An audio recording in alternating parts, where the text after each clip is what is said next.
হঠাৎ করে আমি অবাক হয়ে গেলাম, আল্লাহ টুনটুবুরি আমাকে এটা কি বললো। এই কথা শোনার জন্যই তো আমি এতদিন ধরে অপেক্ষা করছি, আর মনে মনে ভীষণ খুশি হয়ে গেলাম। শুধু আমি না, অনেক মায়েরা কিন্তু সন্তানের কাছ থেকে আবদার শোনার জন্য অপেক্ষা করে থাকে। বিশ্বাস করবেন না, আমি আজকে এত পরিমাণ খুশি হয়েছি যা বলে বোঝাতে পারবো না। জানি না আমার মেয়ে কতটুকু খাবে না খাবে, কিন্তু তার চাইতেও বেশি আমি কিন্তু খুশি হয়েছি যে আমার মেয়ে আমার কাছ থেকে কিছু একটা চেয়েছে খাওয়ার জন্য।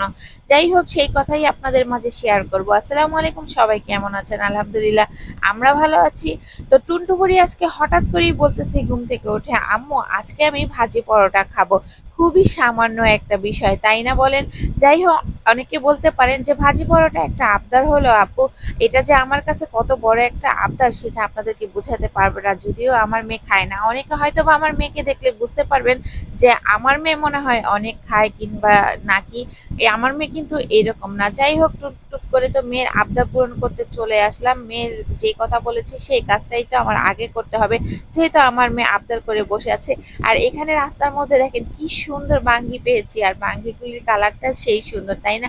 আর বাঙ্গির কিন্তু গানটা অনেক সুন্দর, খেতে ইচ্ছে করে, তাই না বলেন?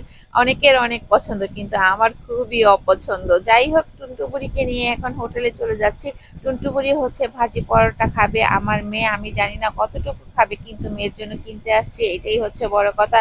তো টুনটুবুড়ি হচ্ছে ভাজির গ্রানটা খুবই পছন্দ করে, কারণ ওই ভাজিটার মধ্যে হচ্ছে পাঁচফোড়ন দেওয়া হয় তার জন্য। তো এইখানে আমরা হচ্ছে ভাজি আর পরোটার জন্য অর্ডার দিয়ে এখানে কলা কিনতেছিলাম। তো টুনটুবুড়ি বলতেছে, আম্মু তুমি আবার কলা কিনতে আসছো কেন? আমরা তো অন্য জিনিস কিনতে আসছি, ভাজি পরোটা নিয়ে বাসায় চলে যাব, কিন্তু তুমি এখানে কলা কিনতেছো কেন? তো কলাগুলো অনেক ফ্রেশ ছিল। তো কলাওয়ালা যে চাচা ছিল সেই চাচা ডাক দিয়ে বলতেছে, মা কলাগুলি নিয়ে যাও, ফ্রেশ আছে অনেক। তো এখানে আমাদের সব মোটামুটি পরিচিত দোকানে, এর জন্য সবাই চেনে, এর জন্য ডাক দিয়ে আর কি, ফ্রেশ জিনিসটাই সবাই মানে দিতে চায় আমাদেরকে।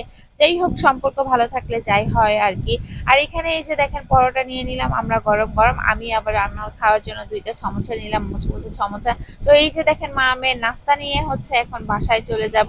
তো এইখানে বাসায় চলে যাওয়ার আগে ভাবছিলাম যে একটু সবজি নিয়ে যাই। তো টুনটুবুরি এই জিনিসটা একদমই অপছন্দ করে, মানে বলে যে তুমি কিনতে আসো আরেকটা আর কিনে নিয়ে যাও আরেকটা। আম্মু আমার অনেক বিরক্ত লাগে। আসলে মেয়েটা হচ্ছে রোদ একদমই পছন্দ করে না, খুবই বিরক্ত হয়ে যায়, আর টুনটুবুরি হচ্ছে অনেক ঘামায়। তো এইখান থেকে হচ্ছে 2 বন্দা লাল শাক নিয়েছি আমি 40 টাকা দিয়ে। লাল শাকের অনেক দাম, এখন নাকি লাল শাক পাওয়া যায় না। যাই হোক, লাল শাকগুলো কিন্তু আমি ফ্রেশ দেখিয়ে নিয়েছিলাম, যখন ভাজি করেছিলাম লাল শাকের কালারটা একদমই ভালো হয় নাই। বিশ্বাস করেন খুবই বিরক্ত লাগছিল। যাই হোক, কি আর করার, মানুষ তো এই মিথ্যা কথা বলে বিক্রি করবেই, আর আমরা তো কিনবই। আমরা কারণ বিশ্বাস করি এর জন্য। তো মা মেয়েরা টুকটুক করে সবকিছু কেনাকাটা করে এখন বাসায় চলে আসছি। তো বাসায় যাওয়ার আগে একটা কথা বলতেছে, আমার টুনটুবুরি কতটুকু খাবে আমি জানি না, আমি তো নাস্তা করবোই, কিন্তু টুনটুবুরির জন্য সবাই দোয়া করবেন। আল্লাহ হাফিজ, আসসালামু আলাইকুম।